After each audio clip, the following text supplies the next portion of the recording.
Sahabat Resi yang terkasih dimanapun Anda berada, senang sekali rasanya kita bisa berjumpa lagi pada hari ini untuk merenungkan sabda-sabda Tuhan bersama saya Wicaksono SY dari Lampung. Hari ini gereja memperingati Pesta Salib Suci, di mana saya akan mengajak Anda semua untuk merenungkan bacaan kedua dari kalender liturgi pada hari ini yang diambil dari Surat Rasul Paulus kepada jemaat di Filipi bab 2 ayat 6 sampai dengan ayat 11. Filipi bab 2 ayat 6 sampai dengan ayat 11.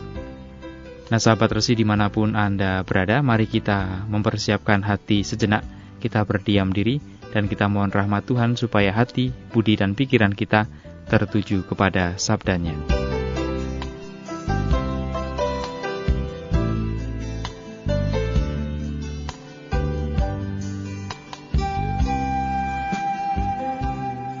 Saudara-saudara, Yesus Kristus walaupun dalam rupa Allah, tidak menganggap kesetaraan dengan Allah itu sebagai milik yang harus dipertahankan.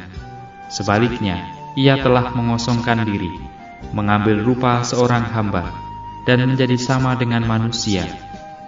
Dan dalam keadaan sebagai manusia, Ia telah merendahkan dirinya dan taat sampai wafat, bahkan sampai wafat di kayu salib.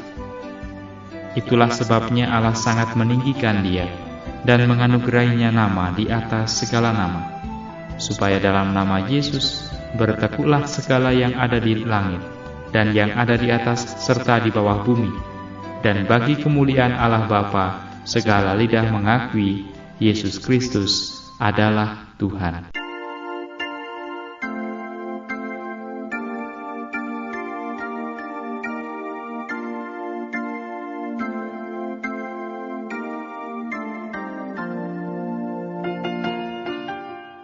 Sahabat Resi dimanapun Anda berada, bagaimana kabar Anda hari ini? Saya berharap dimanapun Anda berada senantiasa dalam berkat Tuhan. Terlebih pada hari ini kita bersama sebagai satu gereja memperingati Pesta Salib Suci. Salib menjadi tanda yang jelas bahwa kita adalah orang Kristiani. Salib menjadi tanda yang jelas bahwa kita adalah murid-murid Kristus. Dimanapun kita berada sebagai orang Kristiani, kita tidak bisa lepas dari tanda salib. Pertanyaannya adalah, dalam waktu satu hari, berapa banyak Anda membuat tanda salib? Mungkin dari antara kita ada yang membuat tanda salib 3 kali dalam satu hari, seperti minum obat 3 kali sehari. Atau mungkin juga ada yang 5 kali, atau bahkan ada yang 10 kali, dan mungkin bahkan ada yang lebih dari 10 kali. Yang jelas saya yakin bahwa dalam kehidupan kita sebagai orang Kristiani, kita tidak bisa lepas dari salib. Bagi kita, salib merupakan sebuah identitas.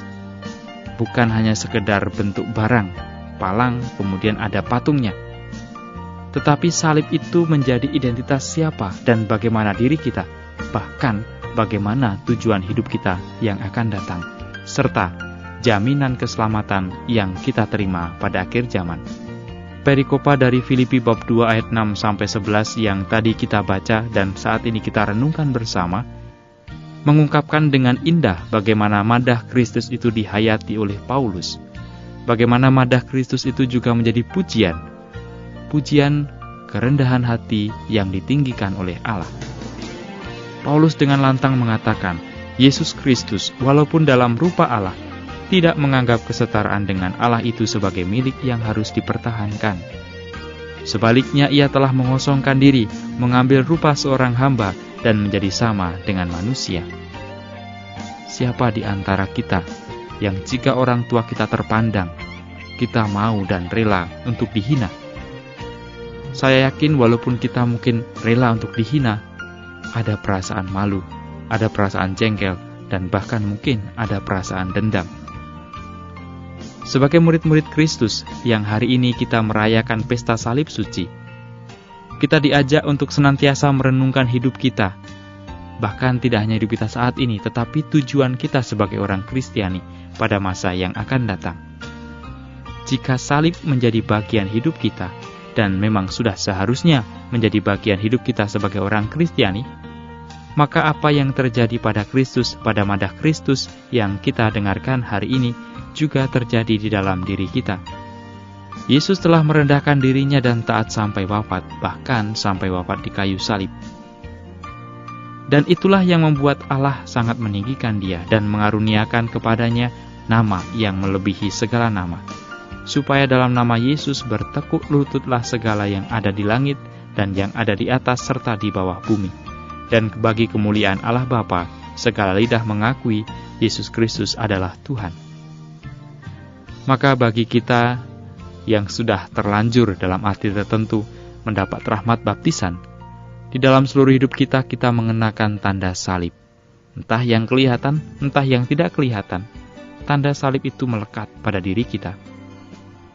Kita akan mudah mengenali jika berada di tempat asing, kemudian tahu ada seseorang yang mengenakan kalung salib. Kita yakin dan percaya bahwa dia adalah murid Kristus. Demikian juga ketika kita berkunjung ke sebuah rumah atau daerah tertentu yang belum pernah kita kunjungi, jika di dalam rumah itu ada salib, kita yakin dan percaya bahwa dia adalah murid Kristus. Dan ketika kita sama-sama menjadi murid Kristus, suasana menjadi berbeda dan rahmat Tuhan mengalir atas kita dan atas orang yang kita jumpai. Sahabat Resi dimanapun Anda berada, Madah Kristus hari ini yang sering disebut dengan bagaimana Yesus melakukan kenosis juga menjadi panggilan bagi kita sebagai murid-murid Kristus untuk tidak menyombongkan diri dalam hal beriman, untuk tidak mengangkat diri tinggi-tinggi. Nanti jika terlalu tinggi kita akan jatuh terlalu dalam.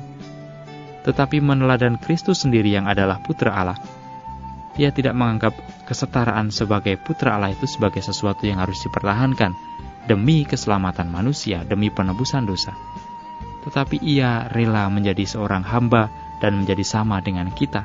Dan bahkan ia rela dihukum, disalib sebagai tanda kekejian. Tetapi bagi kita saat ini, salib merupakan tanda keselamatan. Maka sahabat Resi dimanapun Anda berada, saya mengajak Anda semua untuk dimanapun berada berani untuk membawa salib itu di dalam hidup kita. Kiranya keberanian untuk membawa salib itu juga mengandung resiko yang tidak mudah. Tetapi hal itu justru menunjukkan, mengungkapkan kualitas iman kita sebagai seorang Kristiani. Semoga dengan pesta salib pada hari ini, kita senantiasa diingatkan bahwa hidup kita adalah milik Kristus, bahwa Kristuslah jaminan kita, dan bahwa salib itu adalah identitas, adalah bagaimana cara hidup kita, dan terlebih bagaimana cara kita akan mendapat keselamatan pada akhir zaman. Tuhan memberkati.